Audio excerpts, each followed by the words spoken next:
My name is Celine, and I'm a lawyer. At 32 years old, I thought I had a firm grasp on the rules that govern our lives, the contracts, the statutes, the fine print that holds society together. But the most important clause I would ever read wasn't in any law book.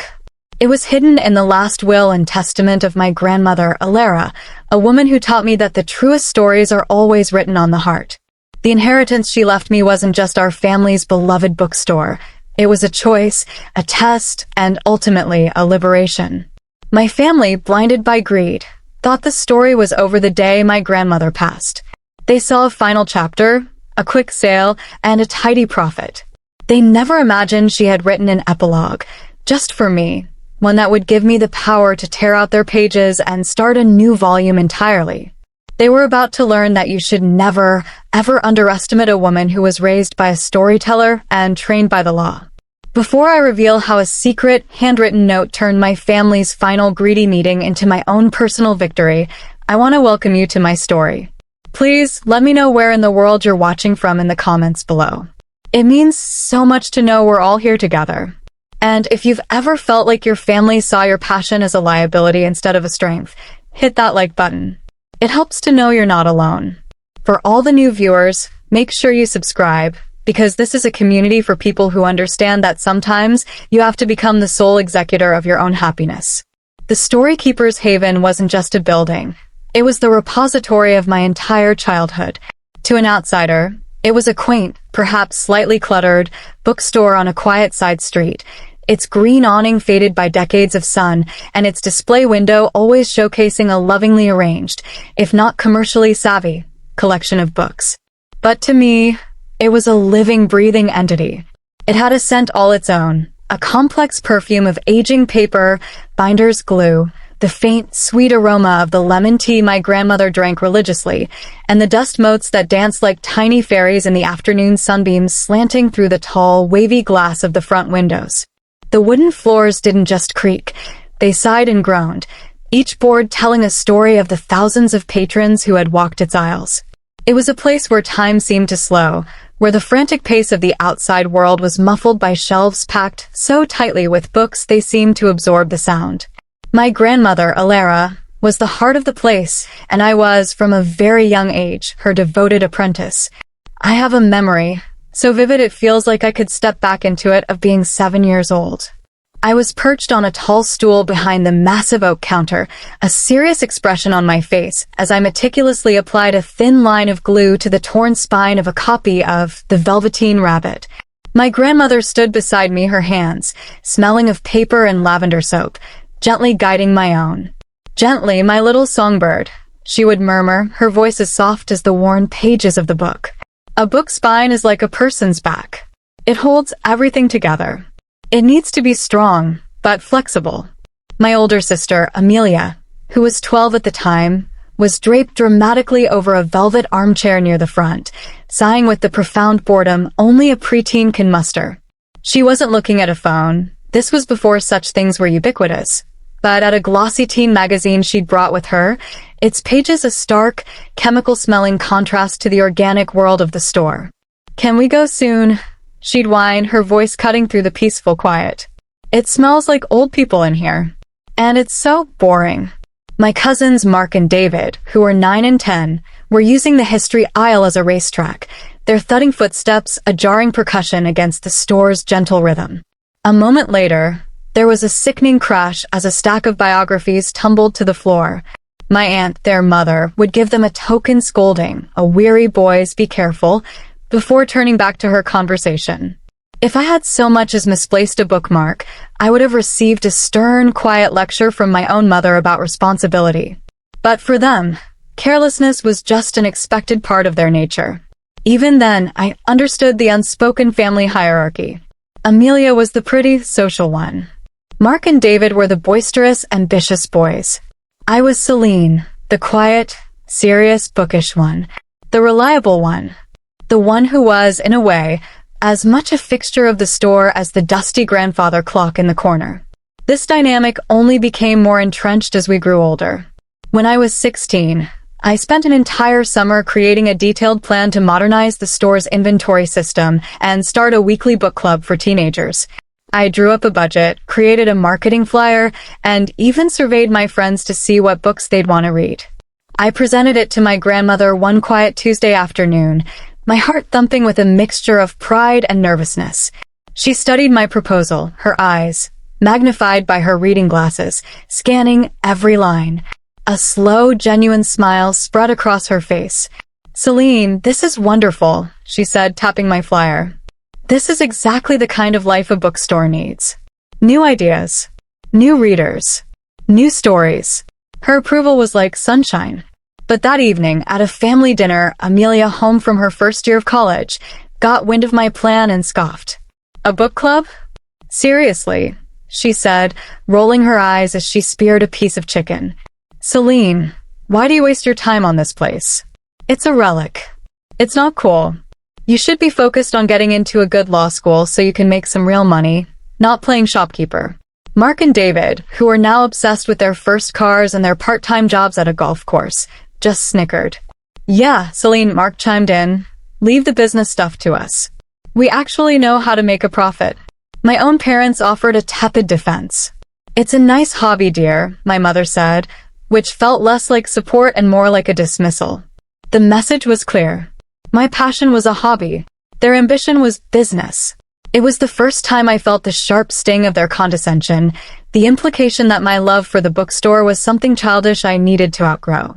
It was also the day Grandma Alera, who had overheard the exchange, pulled me aside in the kitchen. She took my hands in hers and looked me straight in the eye.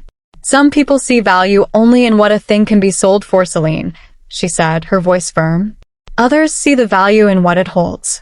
In the joy it brings, the community it builds, the sanctuary it offers. Never, ever let them convince you that their way of seeing is the only one. It's not better. It's just poorer." Years passed. I did go to law school, not for the money as Amelia had insisted, but because I was fascinated by the structure of things, by rules and justice. I excelled, graduating near the top of my class and landing a coveted position at a respected corporate law firm in the city. I thought naively that this achievement would finally earn me a different kind of respect from my family. I was now a lawyer, one of the professions they supposedly revered, but it made little difference. At family gatherings, my work was treated as a curiosity. I'd mention a complex merger I was working on, and my aunt would nod vaguely before asking David about his latest stock market gamble. I'd talk about the brutal hours, and Amelia would pat my arm and say, "Well, at least the pay is good, right? You can finally buy some decent clothes." The one time I mentioned a pro bono case I had taken on for a small, local charity fighting a zoning dispute, Mark had laughed out loud. "Still trying to save the world, one dusty old building at a time, huh, Celine?" Some things never change. They had already cast me in their family play, and no accomplishment of mine could ever change the role. I was the responsible, slightly boring, background character. They were the stars. Throughout it all, Grandma Alera and the Storykeeper's Haven were my sanctuary. Every Sunday, I would drive out of the city and spend the day with her in the store. We would drink lemon tea, talk about books, and she would listen, truly listen, to my stories about the corporate world, her eyes full of a wisdom that saw right through the jargon and into the human drama beneath. She was the one person who saw my methodical nature not as a flaw or a bore, but as a strength. "You see the details everyone else misses, my songbird," she told me once. That's a rare and powerful gift. When she got sick, that gift was put to the test. The decline was slow at first, then cruelly fast. It was me who coordinated with the doctors, who researched palliative care options, who sat by her bedside for hours reading aloud from her favorite poets. My family's visits were brief, and I felt performative. Amelia would pop in for 20 minutes on her way to a yoga class, complain about the hospital smell, and post a sentimental picture on social media with a caption about her beloved Nana. Mark and David would call, their voices loud and cheerful, asking if she needed anything, but never staying on the line long enough to hear the real answer. They were fulfilling an obligation. I was trying to hold on to the center of my world. During one of her last lucid moments, when she was frail and her voice was a mere whisper, she gripped my hand with surprising strength. Her eyes, cloudy with illness, seemed to clear for a moment. "You see things clearly, Celine," she whispered, her breath catching. You always have. You see the heart of things. Don't ever forget that. Protect the heart. At the time, I thought she was speaking metaphorically. I had no idea she was giving me a direct instruction. The funeral was a somber affair, full of people from the community whose lives she had touched. I saw old customers, fellow shopkeepers, and the now grown-up children she had introduced to the magic of reading. It was a beautiful tribute to a life well lived. But even amidst the grief, the whispers began. At the wake, held at my aunt's house, I was standing by the window, numbly watching the rain fall, when I heard Amelia's voice behind me, a low, urgent murmur to Mark. I just hope this whole estate thing doesn't drag on. I found the perfect condo, but I need the inheritance for the down payment. Mark nodded, taking a large bite of a sandwich. Tell me about it. David and I have a business opportunity, and the capital would come in handy right now. They weren't even trying to hide it. Grief was an inconvenient delay in their financial planning.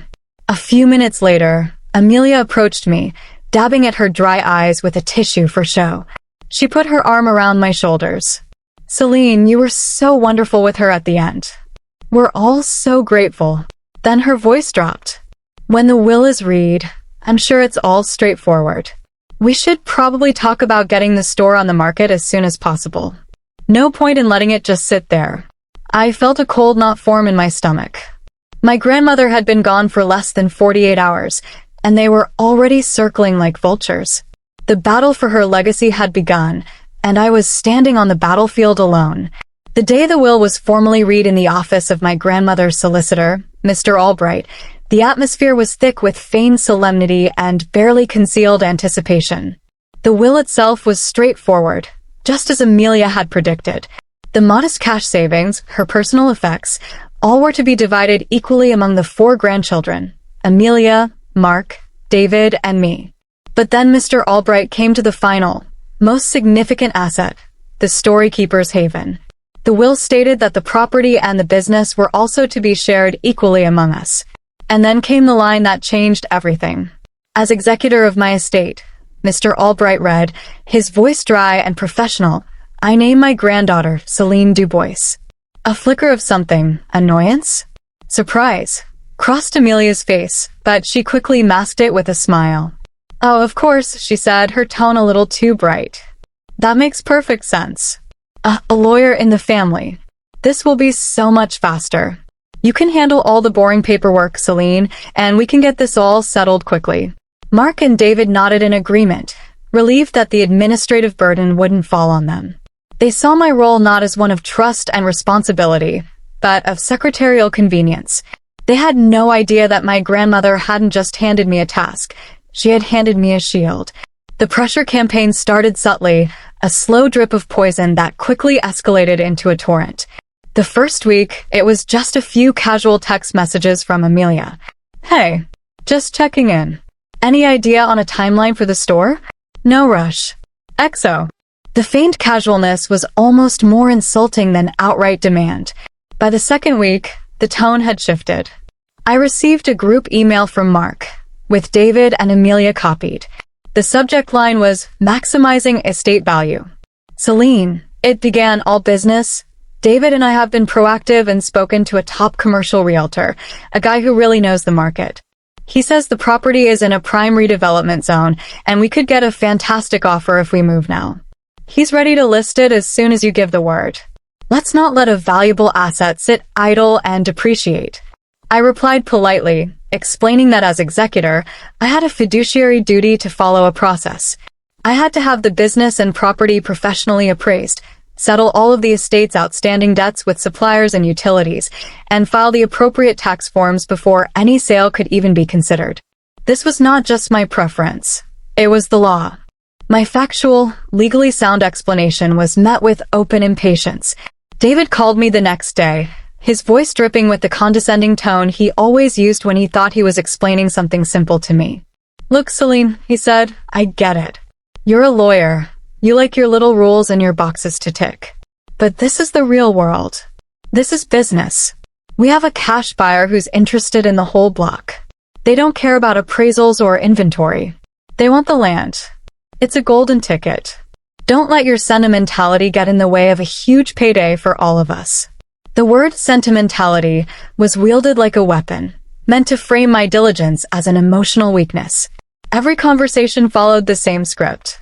They were the savvy, pragmatic business minds, and I was the slow, emotional, book-loving girl who couldn't see the big picture. "You're too close to it, Celine," Amelia told me during one strained phone call. "You're letting your memories of Grandma cloud your judgment." She wouldn't want this to drag on. She would want us to be financially secure. That's the most important thing. Their constant pressure began to wear me down. I started to second-guess myself, a dangerous thing for a lawyer. I would sit alone in my quiet, minimalist apartment late at night, a mountain of estate paperwork spread across my dining table, and a sliver of doubt would creep in. Asterisk, are they right? Am I being too slow? Am I clinging to the bookstore because I can't let go of Grandma? Asterisk, I found myself working to the point of exhaustion, not just on my demanding day job, but on the executorship, poring over probate law textbooks, triple-checking every form, creating meticulous spreadsheets of the bookstore's finances. I was building a fortress of paperwork around myself, partly to prove I was being methodical and not emotional, and partly to delay the inevitable, painful decision. I felt utterly alone, caught between my legal duty, my love for my grandmother's legacy, and the relentless hammering of my family's greed. The breaking point came 3 weeks after the will was read. I called a preliminary meeting to provide them with a status update. I had the official appraisals with me, a list of the estate's liabilities, and a projected timeline for when we could legally proceed with a sale. I hoped that presenting them with cold, hard facts would make them understand the necessity of the process. I was wrong. I had barely started speaking when Amelia threw her hands up in exasperation. "Appraisals? Debts? Celine, for heaven's sake, this is ridiculous," she exclaimed, her voice sharp and loud in the quiet of the conference room I had booked. "We don't need all this. I told you, we have a cash buyer ready to go. They made a verbal offer, and it's more than enough to make us all very happy. Why are you creating all this extra work?" Mark leaned forward, his face flushed with anger. "She's right. This feels like you're stalling, Celine. It's a simple real estate transaction. You're deliberately making it complicated. Just sign the listing agreement with the realtor and let's get this done. We have lives to get back to." Their united front, their complete and utter dismissal of my professional and legal obligations, was staggering. They didn't see me as an executor or as a lawyer. They saw me as an obstacle. The quiet, bookish girl was in their way, and their patience had finally run out. I left that meeting feeling hollowed out, the weight of their disdain pressing down on me. I knew then that I couldn't delay any longer. I had to complete the final steps of the process, which included a trip to the bank to go through my grandmother's safe deposit box. The next day, I found myself in the cold, sterile vault of the bank, a stark contrast to the warm, lived-in clutter of the bookstore. The bank officer, a stern-faced woman, used 2 keys to open the heavy metal box, and then left me alone in a small, private viewing room. The box contained the expected things: the deed to the bookstore, some old savings bonds, my grandmother's wedding ring, a few bundles of letters tied with faded ribbon. I cataloged each item methodically, my lawyer brain on autopilot. And then I saw it. At the very bottom, beneath everything else, was a thick, cream-colored envelope. It felt different from the other documents. The paper was heavy, expensive. My name, Celine, was written on the front in my grandmother's elegant, familiar script. And beneath my name, 2 lines were written and underlined, "To be opened privately, to be read before the final disbursement of my estate." My heart began to pound a slow, heavy rhythm against my ribs. My hands trembled slightly as I picked it up. The back was sealed with a drop of the dark red wax she used for her most important correspondence. This wasn't just another letter. This was a final message. I took the envelope back to my apartment, not wanting to open it under the fluorescent lights and watchful cameras of the bank. I poured myself a glass of water, my hands still shaking, and sat at my dining table, the same table currently covered in the legal documents that were causing me so much grief. I used a letter opener to carefully slice through the wax seal, my breath held tight in my chest. Inside was a letter, several pages long, written on the same heavy, cream-colored paper. And tucked behind it was another, smaller envelope containing a legally folded document, a notarized codicil to her will. I unfolded the letter first. Her handwriting, a bit shakier than I remembered but still unmistakably hers, filled the page. "My dearest Celine, my songbird," it began. "If you are reading this, it means I am gone, and the heavy burden of my final affairs has fallen upon your capable shoulders. I am so sorry for that, my dear, but I am also endlessly grateful, for there is no one else in this world I would trust with what truly matters. I am writing this because I have a fear, a deep and abiding fear, for the fate of our little haven. The bookstore is more than just wood and paper and ink. You know that. It is a place of peace, a keeper of stories, a heart for our little community. It has a soul, and I am afraid that the others do not see it." My eyes filled with tears as I read her words. It was as if she were in the room with me, her voice a comforting whisper. "I love Amelia and Mark and David," the letter continued. "But I am not blind to their natures. They are good people in their own ways, but their eyes are fixed on the horizon of what's next, of what can be acquired, of what can be sold. They measure a thing's worth in dollars and cents, and I fear they will look at our beloved store and see only a balance sheet. They will not hear the whispers of the stories in the aisles or feel the peace in the quiet corners. They will see only a building on a valuable piece of land." I had to pause, taking a deep, shuddering breath. She had seen it all. She had known exactly what would happen. The letter went on to detail her observations, her sadness at their casual disregard for the legacy she had spent her life building. Then came the final, stunning paragraphs. "I want to believe they will prove me wrong," she wrote.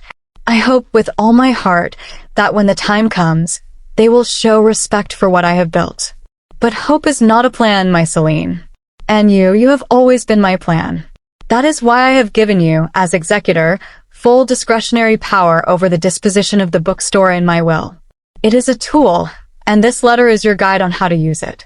If they fight you, if they show nothing but greed, if they speak of my life's work as nothing more than a cash machine to be emptied, then you are to enact the legacy preservation protocol. Inside the other envelope is a codicil.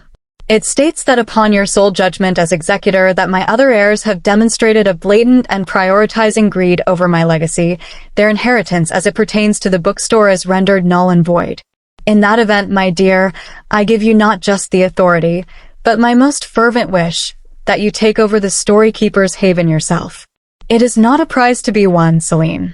It is a responsibility, a guardianship. The store needs a keeper who understands its heart. And that has always been you." I sat there in the silence of my apartment, the letter resting in my lap, the world tilting on its axis. The weight of my family's pressure, which had felt so crushing just hours before, was suddenly gone. It was replaced by a different kind of weight, a profound, solemn responsibility. She had trusted me. She had armed me. The doubt, the fear, the feeling of being small and overwhelmed, it all vanished, burned away by the fierce, protective love in my grandmother's final words. I was no longer just a beleaguered executor being bullied by her relatives. I was the guardian of a legacy. A quiet strength, as solid and real as the oak counter in the store, settled deep within me. I looked at the pile of angry emails and the frantic text messages on my phone. They thought they were in control. They thought their harassment would wear me down. I folded my grandmother's letter, placed it carefully back in its envelope, and picked up my phone. I sent a new group email to Amelia, Mark, and David. The subject, final meeting regarding estate disposition. The body of the email was short and to the point. Please be at my office conference room Friday at 10 a.m. to finalize all matters concerning the estate, specifically the bookstore. Your attendance is mandatory. They would come expecting my surrender. They would walk into that room thinking they had finally won. And I would be ready for them. I would let them say their piece, let them reveal their true colors one last time for the record. My grandmother had given me a choice, and my family, in their blindness, had already made it for me. The air in the conference room at my law firm was sterile and cold, a deliberate choice on my part. It smelled of industrial carpet cleaner and photocopier toner, a world away from the rich, organic scent of the storykeeper's haven. I had arrived early, setting up a single file folder in the center of the vast, polished mahogany table. I sat at the head of the table, my back straight, a glass of water untouched before me. I felt a strange calm, a clarity that I hadn't experienced in weeks. The exhaustion and self-doubt had been replaced by a quiet, steely resolve. I was no longer just Celine, the little sister, the nerdy cousin. I was Celine Dubois, Esquire, executor of the estate of Alara Dubois, and I was about to do my job. My family arrived together, a united front of impatience. Amelia strode in first, dressed in a sharp blazer, her phone already in her hand. Mark and David followed, both wearing expressions of smug expectation. They didn't greet me so much as acknowledge my presence with curt nods. They took the seats opposite me, a clear line drawn in the sand. "Okay, Celine," Amelia said, not even waiting for me to begin. "Let's make this quick. We've all looked at the offer from the Urban Development Group. It's fantastic. More than we expected. Just tell us where to sign." David leaned forward, placing his palms flat on the table as if claiming it. "The realtor can have the contracts drawn up by this afternoon. We can close in 2 weeks. It's a clean, simple deal. No more messing around with appraisals and inventory nonsense." They believed this was a foregone conclusion. They believed their campaign of pressure and condescension had worked, that I had finally seen the wisdom of their approach. I let the silence stretch for a moment, watching them. I needed to hear it from them one last time in this formal setting. "The offer from Urban Development Group," I said, my voice even and measured. "The firm that specializes in acquiring and demolishing entire blocks for luxury condominium developments. That's the offer you're referring to." Mark scoffed, a short, sharp, ugly sound. "Who cares what they do with it after we get the check? It's the highest offer, Celine. It's all cash, no contingencies. This isn't a charity, it's an investment. You need to take the win and stop getting hung up on the irrelevant details." Then Amelia delivered the final, fatal blow. She leaned back in her chair, a look of genuine relief on her face. "Honestly," she sighed, "I'll be glad to see that dusty old place go. It's an eyesore, frankly. The whole street is. Grandma was just too sentimental to sell it years ago when she could have. She was sitting on a gold mine and running it like a lemonade stand. An eyesore. She called my grandmother's life's work, the place that had been my sanctuary, my school, my home, an eyesore." In that moment, any lingering trace of familial sentiment I might have felt for her evaporated. I looked from her dismissive face to Mark's greedy smirk, to David's impatient tapping fingers. They were so certain, so sure of their victory. I let another long, heavy silence fill the room. I watched the confidence in their eyes begin to curdle into confusion at my lack of response. "Thank you," I said finally, my voice so quiet it made them all lean in slightly. "Thank you all for being so transparent about your priorities. It has made my fiduciary duty as executor remarkably clear." I reached for the single file folder in front of me. They visibly relaxed, assuming it held the sales agreement. I opened it, but I didn't pull out the document they were expecting. "Before we proceed to any discussion of a sale," I announced, my voice gaining strength and volume, "we first need to address a specific provision of Grandma Alara's will. Clause 12B, to be precise." Their smiles faltered. "Clause what?" David asked, his brow furrowing. "I don't remember any Clause 12B. "I'm sure you don't," I replied coolly. "You were probably too busy calculating your share to pay attention to the details. Allow me to read it for you." I pulled out a copy of the will, the relevant section highlighted.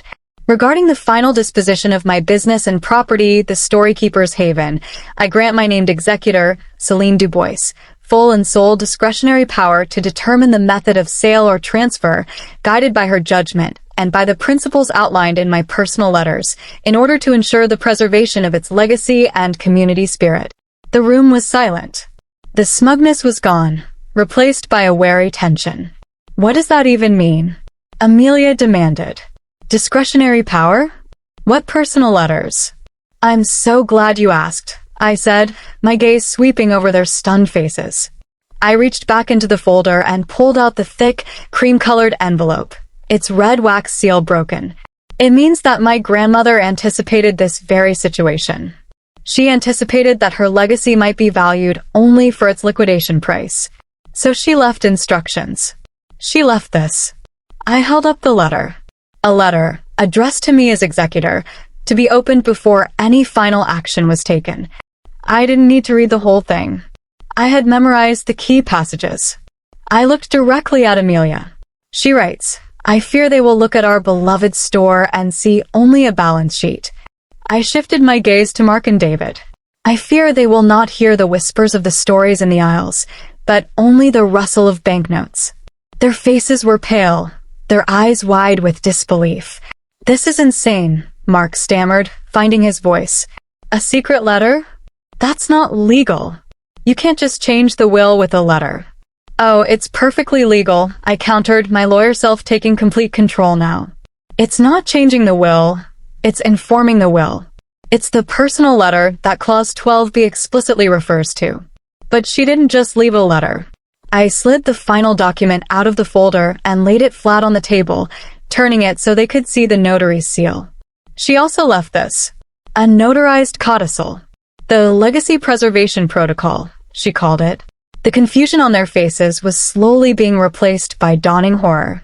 I let my voice drop, delivering the final lines with cold, precise clarity. It states that if, in my sole judgment as executor, my other heirs have demonstrated a complete and utter disregard for her legacy, prioritizing greed above all else, their inheritance, as it pertains specifically and only to the bookstore, is to be considered voided by their own actions. A collective gasp went through them. Amelia shot to her feet. Voided? You can't do that. We'll sue you. You're stealing our inheritance. I'm not stealing anything, I said, my voice like ice. You're the ones who threw it away. Just 10 minutes ago, in this very room, you admitted you couldn't wait to sell her legacy to a demolition crew. You, Amelia, called it an eyesore. You have, by your own words and actions, fulfilled the very conditions my grandmother feared. You have proven yourselves unworthy of being its keepers. I paused, letting the weight of my words sink in. The codicil further states, I continued, that in such an event, sole ownership of the Storykeeper's Haven, both the business and the property, is to be transferred to me. Not as a prize, but as a guardianship to ensure her legacy is protected. David was shaking his head, his face a mask of fury and disbelief. This will never hold up in court. You manipulated her. You tricked all of us. On the contrary, I said, standing up to my full height. I have already had this codicil and the language of the will reviewed by 2 independent probate litigators. It's ironclad. It is a perfectly executed conditional bequest tied directly to the discretionary powers you were all happy for me to have when you thought it meant a quick payday. I picked up one final piece of paper from my folder and slid it across the polished table toward them. It spun and came to a rest directly in front of Amelia. It was a copy of a freshly filed deed of transfer. The transfer is complete. I filed it this morning. The Storykeeper's Haven is mine. This meeting is over. The eruption was instantaneous and volcanic. Amelia snatched the deed from the table, her face contorted with rage. You will not get away with this, she shrieked, her voice echoing in the sterile room. Mark was on his feet, his chair scraping loudly against the floor, pointing a trembling finger at me.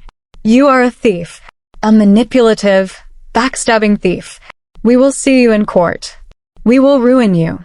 David, ever the pragmatist, was already on his phone, presumably trying to call a lawyer, shouting about fraud and undue influence.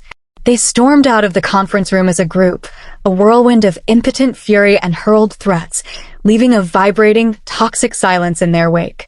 The heavy door clicked shut behind them, and I was left alone, standing at the head of the table. I slowly sank back into my chair, my body trembling with the adrenaline of the confrontation. I didn't feel the triumphant joy I had imagined. Instead, a profound and aching sadness washed over me. Sadness for the grandmother who had been forced to protect her life's work from her own family. Sadness for the siblings and cousins who were so lost in their own greed that they couldn't see the true value of what they'd been given. And a deep, quiet grief for the family I wished I had, the one that might have stood with me in that room, united in preserving a legacy, not destroying it. The victory felt hollow, the price unbearably high. That evening, after the angry calls from their hastily retained lawyer had been calmly and factually fielded by me, I drove to the bookstore. The for sale sign that the realtor had presumptuously staked into the small patch of grass out front was gone. I had taken it down myself on my way from the office. I stood on the pavement for a long moment, looking at the familiar green awning and the warm glow coming from the single lamp I always left on inside. I had the keys in my hand. My keys. I unlocked the heavy wooden door, and the little bell above it chimed, a sound that had welcomed me my entire life. But this time it sounded different. It wasn't just a welcome, it was a handover. I stepped inside and closed the door, locking it behind me. The familiar smell, paper, tea, history, enveloped me like a hug. It was the scent of home. Slowly, I walked the aisles, my fingertips trailing along the spines of the books, each one a silent soldier standing at attention. I walked past the children's section, with its tiny chairs and colorful picture books. I passed the poetry corner, where Grandma and I had spent so many hours. I ended my pilgrimage in the back of the store, at the worn, green velvet armchair that had been her throne. It was saggy in the middle, and the fabric was frayed on the arms, but it was the most comfortable chair in the world. I sank into it, the old springs groaning in protest. The full weight of the day, of the past few weeks, settled upon me. And in the safe, quiet dark of my grandmother's legacy, now my own, I finally allowed myself to cry. The tears weren't for the family I had lost, but for the grandmother who had seen me, truly seen me and trusted me. They were tears of relief, of grief, and of a heavy, beautiful responsibility that I now carried alone. The legal threats, as I knew they would, amounted to nothing. Their lawyer sent a blustering, aggressive letter filled with accusations of fraud, coercion, and breach of fiduciary duty. I responded with a calm, meticulously referenced 10-page letter of my own, citing the specific probate laws of our state, the legal precedent for conditional bequests, the notarized validity of the codicil, and a verbatim transcript of the comments they themselves had made during our final meeting, which I had taken the liberty of recording as minutes. I included the sworn affidavits from the 2 independent experts I had consulted. A week later, their lawyer sent a much shorter, more subdued letter, and after that, there was only silence. They had been advised, as I was sure they would be, that they had no case. They had, in essence, testified against themselves. With the legal battle won before it even began, I turned my attention to the community. I worried they would see the change in ownership as a betrayal of Valera, or that rumors would spread. I decided to face it head-on. I didn't put up a sign that said, "Under new management." Instead, I placed a small hand-lettered card in the front window, right next to a smiling photograph of my grandmother. It read, "Continuing the legacy." The response was immediate and overwhelming. The regulars, the people who had been the lifeblood of the store for decades, came in one by one. Mr. Abernathy, a retired history professor who had been buying books here since before I was born, came in holding a small pot of my grandmother's favorite lemon tea. "We were all so worried," he said, his voice thick with emotion as he placed the pot on the counter. "We heard rumors of developers. We thought we were losing this place. Alara, she would be so proud of you, my dear." Mrs. Gable from the bakery down the street brought a box of fresh pastries. A young mother, whose own daughter I had seen growing up in the children's corner, gave me a hug and whispered, "Thank you." Their support was a balm on the raw wounds of the family battle. It was the external validation I was learning I didn't need, but which felt like a warm blanket all the same. They weren't just customers. They were the community my grandmother had spoken of, the soul of the store. And they had welcomed me as its new keeper. 1 year later, the Storykeeper's Haven was not just surviving. It was thriving. The quiet fear I'd had that I was simply not my grandmother, that I couldn't possibly fill her shoes, had slowly faded, replaced by a quiet confidence. I had made changes, but gentle ones. I'd taken my old teenage proposal out of a dusty box and finally started the weekly teen book club. It was now one of our most popular events, a noisy, passionate group of kids who argued about dystopian futures and fantasy worlds while devouring pizza. I'd started a local author night, turning the poetry corner into a small stage once a month. I'd refurbished the children's section with bright new cushions and a mural of a forest filled with storybook creatures. I hadn't changed the soul of the place. I had just let in some fresh air and sunlight. My life had changed completely. I had officially resigned from my law firm a few months after taking over. The partners had been shocked, unable to comprehend why I would trade a lucrative career for a small, struggling bookstore. But for the first time in my adult life, I felt like I was exactly where I was supposed to be. I wasn't just preserving a legacy, I was building on it. One crisp autumn afternoon, the bell above the door chimed, and I looked up from the book I was shelving. Amelia stood there, hesitating just inside the doorway. I hadn't seen or spoken to her or to Mark and David in almost a year. The silence had been absolute. She looked different, less polished, her shoulders slumped slightly. She looked around the store, her eyes taking in the bustling teen book club in the corner, the new displays, the fresh coat of paint on the walls. "Hello, Amelia," I said, my voice neutral. I felt no anger, no triumph. I just felt distant. "Celine," she said, her voice small. She walked slowly towards the counter, her gaze sweeping over everything. "You've done a nice job here. It looks really good." It was the closest she could come to an apology. A weak, hesitant olive branch. I simply nodded. "Thank you. We've been busy." "Grandma would have liked the book club," she said, her eyes fixed on the group of teenagers. There was a flicker of something in her expression. Regret, perhaps, or just the sadness of a person who realizes too late what they have lost. She didn't stay long. She bought a paperback, a bestseller she could have gotten anywhere, paid in cash, and left as quietly as she had come. I didn't offer her forgiveness. I didn't offer her an invitation to return. I offered her polite, professional service. I had built a boundary, not of anger, but of peace. She was no longer a part of this story. Later that night, as I was locking up, I sat in my grandmother's armchair and reflected on the incredible journey of the past year. I had spent so much of my life chasing a form of approval my family was utterly incapable of giving. I had measured my worth by their skewed standards, always feeling like I was coming up short. The bookstore and my grandmother's final radical act of faith in me had forced me to stop looking outward for validation and to finally find it within myself. I hadn't just inherited a building full of books. I had inherited my own strength, my own agency. My value wasn't determined by a corporate title or a hefty salary, things my family understood. It was forged in the quiet aisles of this store, in my love for the stories it held, and in my willingness to become its protector. They had thought the story was about money, but my grandmother knew, and I had learned, that the story was, and always had been, about love. The greatest lesson I learned is that your value exists independently of anyone else's ability to see it. Sometimes, the people who underestimate you the most are the ones who accidentally hand you the keys to your own kingdom. They see a dusty old building, and in their haste to get rid of it, they give you the foundation for your life's work. The best revenge isn't a loud, fiery confrontation. It's the quiet, steady, daily act of building a beautiful life on the very ground they tried to sell. It's the silent success that speaks louder than any argument ever could. Have you ever had to choose between your family's expectations and your own deeply held values? I would be honored if you would share your story in the comments below. I promise you, I read every single one, and your stories matter. If this story resonated with you, please give it a like so that others who might be feeling underestimated can find it. And if you haven't already, please subscribe to the channel to join our community of story keepers. Thank you so much for joining me and for listening to my journey. Remember, always to be the keeper of your own story.